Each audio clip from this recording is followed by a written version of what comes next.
تحقیق کے مطابق بعض ملکوں میں 10 سے 30% اور بعض جگہوں پر 50 سے 60% تک لوگوں کو سلیپ ڈس آرڈر یعنی نیند کے حوالے سے مسائل کا سامنا ہے. اسے انسومنیا بھی کہا جاتا ہے، یعنی یا تو نیند آتی ہی نہیں، یا اگر بیچ نیند میں آنکھ کھل جائے تو پھر دوبارہ نیند نہیں آتی. صحیح نیند اگر نہ لی جائے تو یوں سمجھیں کہ جو کچرا یعنی ویسٹ جسم میں پیدا ہوا بالخصوص دماغ اپنے ہی بنائے ہوئے گند میں ڈوب جاتا ہے، پراپر فنکشن نہیں کرتا. اب کیسے یہ سونے جاگنے کی روٹین، یہ ٹائم ٹیبل سیٹ کیا جائے؟ آئیے دیکھیں اسلام اس حوالے سے ہماری کیا رہنمائی فرماتا ہے. سب سے پہلے آج فجر کا ٹائم 4:14 سے شروع ہوا اور 5:43 پر ختم ہوا، اور اسی دوران جماعت فجر بھی ہے. اب آپ ساری رات سوتے رہے یا ساری رات جاگتے رہے، اس ٹائم پر ضرور اٹھنا ہے، فریش ہونا ہے، وضو طہارت اور اب نماز ادا کرنی ہے. اور یہ حکم ہے رحمان و رحیم رب کا. کتنی حکمتیں ہیں، بے پایاں، سوچ و عقل سے باہر.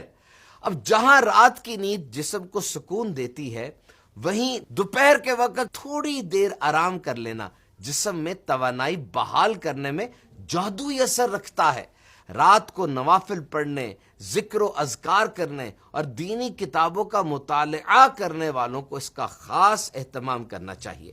نبی رحمت شفیع امت صلی اللہ تعالی علیہ وسلم نے ارشاد فرمایا، قیلولہ کرو کیونکہ شیطان قیلولہ نہیں کرتا. دوپہر کے وقت سونے کو قیلولہ کہتے ہیں، اور پھر یہ قیلولہ یہ نبی پاک صلی اللہ تعالی علیہ وسلم سے قولن اور فعلن دونوں طرح سے ثابت ہے. اپنا عمل مبارک بھی ہے اور صحابہ کرام کو بھی حکم اور ترغیب ارشاد فرمائی ہے. WebMD one of the most authentic online medical source. یہ جو آفٹرنون نیپ ہے، سیسٹا یعنی قیلولہ، صرف بچوں کے لیے ہی نہیں بلکہ بڑوں یعنی ایڈلٹس کے لیے بھی اہم ترین ہے، اور وہ اس کے 16 ہیلتھ بینیفٹس، طبی فوائد لکھتے ہیں. سب سے پہلے تو دن کے شروع کے حصے میں جو کچھ ہم نے سیکھا، سمجھا، جو بھی کام کیا، وہ آپ کے دماغ میں سٹور کرنا اور اس کو پچھلی یادداشت سے جوڑنا، یہ کام قیلولہ کی مدد سے آسان ہو جاتا ہے. اور تحقیق سے ثابت ہے کہ ایسے لوگوں کی پروموشن اوپر لیول پر وہ کمفرٹیبلی ہو جاتی ہے، یعنی یہ لوگ زیادہ جلدی ہیرارکی کے اوپر چڑھتے ہیں. وجہ یہ ہے کہ کام پر زیادہ یکسوئی دیتے ہیں، تھکے تھکے نہیں رہتے. They are more consistent. نئی سوچیں، کریٹیوٹی. اب جن کی جاب ایسی ہوتی ہے کہ جن کو یہ نیا کام کرنا ہوتا ہے، یہ قیلولہ ان کا موڈ فریش کر دیتا ہے. اٹ برائٹنز یور آؤٹ لک. اور یہ جو نیند کے بعد گروگینس آ جاتی ہے نا، تھکاوٹ ہو گئی، دماغ میں دھند سی چھا جاتی ہے، ایک کمزوری سی ہو جاتی ہے، اسے سلیپ انرشیا کہا جاتا ہے. اگر آپ نے اس سے بچنا ہے تو یہ جو نیپ ہے یعنی قیلولہ ہے، اس کے ٹائم کو تھوڑا رکھیں، 10 منٹ سے 30 منٹ تک. اور پھر یہ چائے کا، کافی کا اور ہر کیفین ڈرنک کا بہت بڑا متبادل ہے.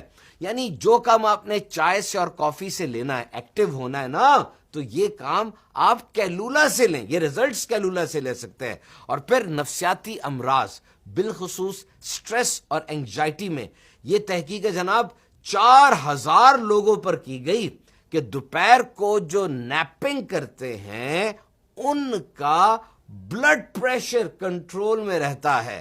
اب اگر رات کو بھی کوئی مصروفیت ہے، دوپہر کو سونے کی وجہ سے وہ آرام سے ہو جاتی ہے. سو مائی ڈیئر ویورز، ہر سنت کی طرح اس میں بھی اتنی حکمتیں ہیں کہ انسانی دماغ اس کا اندازہ نہیں لگا سکتا. اپنی روٹین کے اندر اس قیلولہ کو شامل کیجئے اور بہت سے فوائد حاصل کیجئے.